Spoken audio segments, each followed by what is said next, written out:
அறிவாற்றலில் சிறந்தவர்கள் விரைவில் ஞானி ஆவாரா அல்லது அறிவாற்றல் சற்றே குறைந்திருந்தால் அவர்கள் விரைவில் ஞானி ஆவாரா அப்படிங்கிறது ஒரு கேள்வியா வச்சிருக்கோம். அறிவு ஆற்றல் அப்படின்னா என்ன? ஒரு விஷயத்தை பிளைண்டா பிலீவ் பண்ணாம அந்த விஷயம் உண்மையா பொய்யா, இது நன்மையா தீமையா அப்படின்னு ரொம்ப டீட்டெயிலா ஆராய்ச்சி பண்ணி லாஜிக்கலா அண்டர்ஸ்டாண்ட் பண்ணி முன்னு பின் முரணா இருக்கக்கூடாது, சரியா இருக்கணும். முன்ன ஒண்ணு பண்ணிட்டு பின்னாடி ஒண்ணு பேசிட்டு இருந்தா அதை நம்ப வேண்டிய அவசியம் இல்லை. எல்லாம் ப்ராப்பரா இருக்கா அப்படின்றதெல்லாம் என்ஷூர் பண்ணி புரிஞ்சுக்கக்கூடியவர்கள் அறிவாற்றல் மிக்கவர்கள் அப்படின்னு சொல்லலாம். அறிவாற்றல் கம்மியா இருக்கிறவங்கன்னா எதை சொன்னாலும் பிளைண்டா பிலீவ் பண்ணிட்டு போயிட்டே இருப்பாங்க. ஸோ இது அறிவாற்றல் கம்மியா இருப்பாங்க அப்படின்னு சொல்லலாம். ஸோ இவர்கள் எளிதில் ஞானம் அடைவர்கள் யார் அப்படின்னு கேள்வி கேட்டிருக்காங்க. ஞானம்னா என்ன? ஞானம் என்றால் அகங்காரத்தை அழிப்பது ஞானம் அப்படின்னு வந்துருது. சரியா? இப்ப இந்த ஈகோவை டெஸ்ட்ராய் பண்றதுக்கு எது ஈஸி அப்படிங்கிற மாதிரி வருதுன்னு வச்சுக்கோங்களேன். அறிவாற்றல் மிகுந்தவர்கள் ஈகோவை ஈஸியா டெஸ்ட்ராய் பண்ணுவாங்களா, அல்லது அறிவாற்றல் குறைந்து இருப்பவர்கள் ஈகோவை ஈஸியா டெஸ்ட்ராய் பண்ணுவாங்களா அப்படிங்கறதுதான் கேள்வி. சரியா? பட் இன் ஜெனரலா பார்க்கும்போது நமக்கு என்ன தோணும் அப்படின்னா, அறிவாற்றல் குறைவாக இருப்பவர்களுக்கு அகங்காரம் இயற்கையாகவே குறைவாகத்தானே இருக்கும் அப்படின்னு நமக்கு தோணுது. பட் அதை உறுதியா நம்ம அறுதிட்டு சொல்ல முடியல. ஏன் அப்படின்னா, ஈகோவுக்கு லாஜிக்கே கிடையாது. அதாவது ஒருத்தன் பாத்தீங்கன்னா அழகு இருக்காது, அறிவு இருக்காது, சொத்து இருக்காது, ஒரு மண் இருக்காது, ஒரு ஸ்கில் இருக்காது, ஒரு மண்ணாகட்டி இருக்காது. ஆனா அகங்காரம் மட்டும் தலைக்கு மேல இருக்கிறதையும் நம்ம பார்த்துருக்கிறோம். இன்னொருத்தன் அறிவு அழகு எல்லாத்துலயும் சிறந்தவனா இருக்கான், ஆனா அவன்கிட்ட ஈகோ கம்மியா இருக்கிறதையும் நம்ம பார்க்க முடியுது அப்படின்னு நான் சொல்ல வரேன். சரியா? அதனால பிளைண்டா ஒருத்தனுக்கு அறிவாற்றல் கம்மியா இருக்குன்றதுனாலயே அகங்காரமும் கம்மியா இருக்கணும் அப்படிங்கிற அவசியம் இல்லை அப்படிங்கறத மட்டும் சொல்றதுக்காக நான் சொல்றேன். சரியா? சரி, இப்போ பதில்னா என்ன? இப்போ அறிவாற்றல் அதிகமா இருக்கிறவன் ஈகோவை ஈஸியா டெஸ்ட்ராய் பண்ணுவானா, அறிவாற்றல் கம்மியா இருக்கிறவன் ஈகோவை ஈஸியா டெஸ்ட்ராய் பண்ணுவானா அப்படிங்கறதுதான் கேள்வி. அறிவாற்றல் அதிகமா இருக்கிறவன் என்ன பண்றான்னா, இந்த சாஸ்திர விஷயங்கள் எல்லாம் அவனால கத்துக்க முடியுது, தான் யாருன்னு புரிஞ்சுக்க முடியுது. அப்போ ஆட்டோமேட்டிக்கா இந்த ஞானத்தின் வழியாக நான் யார், இறைவன் யார் அப்படின்னு எல்லாம் புரிஞ்சுக்கும் போது ஆட்டோமேட்டிக்கா ஈகோ டெஸ்ட்ராய் ஆயிடும். ஏன் அப்படின்னா, இங்க நான்கிறது இல்லவே இல்லைன்னு ஆயிடும், மாயைன்னு ஆயிடும். இல்லாததுக்கு மேல நான் வச்சுக்கணும். அப்ப நான் யாருன்னா நான் தான் அனைத்துமாக இருக்கின்றேன் அப்படின்னு வந்து அற்புதமான ஞான விஷயங்கள் உள்ளே போகும்போது ஆட்டோமேட்டிக்கா ஈகோ இருக்கிறதுக்கு வாய்ப்பே இல்லை அப்படின்னு தோணுது. ஆனாலும் இருக்கு அப்படிங்கிற மாதிரி வருது. அது ஏதோ ஒரு புரிதலிலே ஒரு சற்று கோளாறு இருக்கிறது. அப்போ இந்த எந்த ஞானத்தால் அகங்காரத்தை அழிக்க விரும்பும் ஞானத்தை கற்கிறோமோ, அதே ஞானம் ஒரு கட்டத்துல அவனுக்கு அகங்காரத்தை வளர்க்கவும் செய்துவிடாக ஆகிவிடுகின்றது அப்படிங்கிறத நம்ம கண்கூட பார்க்க வேண்டியது இருக்கு. ஏன்னா சாஸ்திர விஷயங்களை அவ்வளவு அழகா தர்க்கம் பண்ணுவாங்க, அவ்வளவு அழகா பேசுவாங்க. இவன் பேசி இன்னொருத்தன் ஞானி ஆயிடுவான், இவன் அகங்காரத்திலேயே இருக்கிறதையும் நம்ம பார்த்துட்டு தான் இருக்கோம். அப்படிங்கிற விஷயத்த வச்சு பார்க்கும்போது அறிவாற்றல் உண்மையில் அகங்காரத்தை அழிக்க சிறந்த ஆயுதமாக இருந்த போதிலும் there is a danger.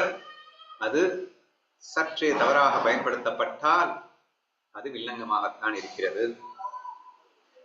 அதாவது கத்தி இருக்கு அப்படின்னு சொன்னா அதை கொலை பண்ணாம யூஸ் பண்ணுது, அல்லது ஆபரேஷன் பண்ணி உயிரை காப்பாற்றாம யூஸ் பண்றதுங்கிற மாதிரி இருக்குங்க அறிவாற்றல். டெஃபினட்டா அதை ஞானி ஆறதுக்கும் யூஸ் பண்ணலாம், இல்ல அகங்காரத்தை வளர்த்துக்கிறதுக்கும் அழிக்கிறதுக்கும் யூஸ் பண்ணலாம், வளர்த்துக்கிறதுக்கும் யூஸ் பண்ணலாம் அப்படிங்கிற மாதிரி இருக்கு. So therefore those who really wanted to become a ஞானி, எவன் ஒருத்த அகங்காரத்தை அழிக்க நினைக்கின்றானோ அவனுக்கு அறிவாற்றல் கண்டிப்பா ஹெல்ப் பண்ணும் அப்படிங்கிறதுல டவுட்டே கிடையாது. ஏன்னா அது ரெண்டுக்குமே உதவுல. அப்போ அகங்காரத்தை அழிப்பதற்கு அறிவாற்றல் உதவுமான கண்டிப்பா உதவும் அழிக்க நினைக்கிறவனுக்கு. சோ நீ என்ன நினைக்கிற அப்படிங்கிறது தான் இங்க மிக முக்கிய ஆயுதமாக இருக்கிறது அப்படின்னு பார்க்க வேண்டியது இருக்கு. இந்த பக்கம் அந்த பக்கம் வந்தீங்கன்னா, அறிவாற்றல் கம்மியா இருக்கிறது அப்படிங்கிறப்போ ஆட்டோமேட்டிக்காவே தன் வாழ்வின் ஜீவனத்துக்கு ஆதாரத்திற்கு இன்னொருவரை நம்ப வேண்டிய அவசியம் ஏற்படுகிறது. ஏன்னா இவன்கிட்டயே அறிவு திறமை எல்லாமே இருந்ததுன்னா எவனையும் நம்பாம எவன் பாட்டு போக முடியும். பட் இவனை ஒரு 4 பேர் அண்டிதான் வாழ வேண்டியது இருக்கும். எதுவுமே அவனுக்கு தெரியாது இல்லை. ஏன்னா இவனுக்கு லாஜிக் கம்மியா இருக்கு, அறிவாற்றல் கம்மியா இருக்கு. அதனால 4 பேர்கிட்ட கேட்கணும்ன்ற அவசியம் வருகிறது. அவர்கள் சொல்வதைத்தான் செய்ய வேண்டும்ன்ற ஒரு ஃபீலிங் வருகிறது. அப்போ ஓரளவுக்கு ஈகோ கம்மியாக வழி இருக்கின்றது. சரியா? அந்த அடிப்படையில இவர்களுக்கு கம்மியாக இருக்கக்கூடுமோ அப்படின்னு சொல்ல வேண்டியிருக்கிறது. இன்னொன்னு பிலீஃப். இப்ப நம்ம சொன்னோம் இல்லையா, மகாராஷ்டிரா மக்களுக்கு அந்த தாய் தந்தையர்கள் அந்த சின்ன குழந்தையா இருக்கும் போதே வந்து அந்த வணக்கத்தையும் பக்தியையும் கற்றுக் கொடுக்கிறார்கள். அதை அப்படியே அவங்க பிடிச்சுக்கிறாங்க. ஏன் பிடிச்சுக்கிறாங்கன்னா, ரொம்ப அறிவோடு இருந்திருந்தாங்கன்னா, லாஜிக்கா யோசிச்சாங்கன்னா பிடிக்க மாட்டாங்க. அப்ப அறிவு கம்மியா இருந்து லாஜிக்கலா திங்க் பண்ணாம இருக்கும்போதுதான் இறைவன் தான் நம்ம குரு ஞானதேவர் தான் நமக்கு எல்லாம் அப்படின்னு சொன்னா அப்படியே நம்பணும். அப்படின்னா கொஞ்சம் அறிவாற்றல் கம்மியா இருந்தாதான் நம்ப முடியும். ரொம்ப லாஜிக்கலா திங்க் பண்றவங்களால நம்பவே முடியாதுன்ற ஒரு விஷயம் இருக்கு. சரியா? அப்ப ஈஸியா சரண்டர் ஆகக்கூடிய, ஈஸியா நம்பக்கூடிய ஒரு விஷயம் இந்த இடத்துலயும் இருக்கு அப்படிங்கிறதும் வருது. ஸோ தேர்ஃபோர் அப்படி ஒரு வேளை காவோபா மாதிரி ஏக்நாதர் கிட்ட அவருக்கு என்ன இருந்தது? ஒரு நம்பிக்கை, பிளைண்ட் பிலீஃப் தான், பிளைண்ட் நம்பிக்கை தான். மகாராஷ்டிரா மக்களுக்கு இருக்கக்கூடிய அந்த பக்தரணி நம்பிக்கை என்பது பிளைண்டா ஞானதேவரை பட்டிட்டாங்க. நீ பிளைண்டா பட்டுனா என்ன, இல்லை அறிவோட பட்டுனா? அறிவோட இருந்து பற்ற முடியல இல்லை, நீ பிளைண்டா இருந்தாலும் பற்றிட்டே இல்லை. அப்போ பற்றிட்டேன்னா அவன் பார்த்துப்பான் இல்லையா? ஸோ அந்த அடிப்படையில் வச்சு பார்க்கும்போது இங்கே அறிவாற்றல் சிறந்திருந்து முன்னால் ஈகோவை அழிக்க முடியாமல் ஞானதேவரை பிடிக்க முடியாமல் இருந்துச்சுன்னா டேஞ்சர் தான்.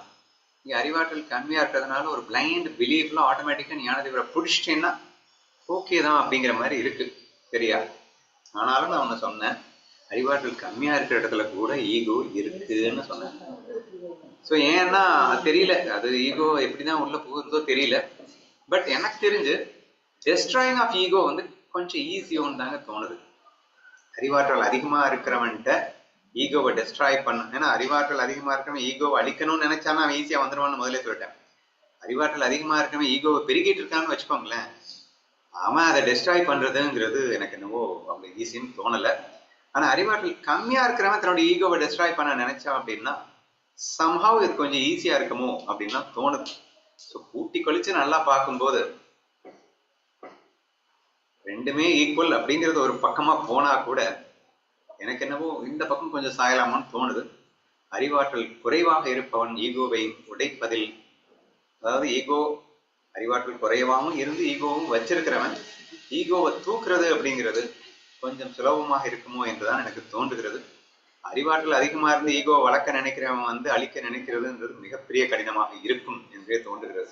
அதனால்தான் என்னுடைய பதில நான் அடிக்கடி சொல்லியிருப்பேன், மெய் அறிவை வளர்ப்பதற்காக மட்டும் நீங்கள் இந்த நான் யாருன்னு புரிஞ்சுக்கிறதுக்காக மட்டும் இந்த அறிவை யூஸ் பண்ணுங்க, அதுக்கு மேல நீங்க அறிவை யூஸ் பண்ணீங்கன்னாலே டேஞ்சர் தான் அப்படின்னு அடிக்கடி சொல்றதுக்கு ரீசன் அதுதான்.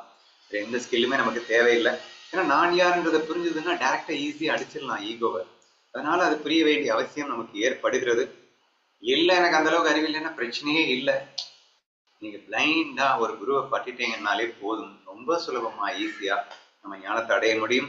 இன்ஃபேக்ட் ஒரு தவறான நபரை கூட நீங்க வந்து பிளைண்டா பிடிச்சீங்கன்னா கூட உங்க ஈகோ அங்கே அடிபடும், குறையும். டெஃபினட்டா நீங்களும் ஞானி ஆவீர்கள் என்ற அடிப்படையில் பார்க்கும் போது நான் அறிவு இல்லாதவர்கள் கூட விரைவில் ஞானியாக முடியும் என்றே எனக்கு தோன்றுகிறது என்பதே எனது பதில்.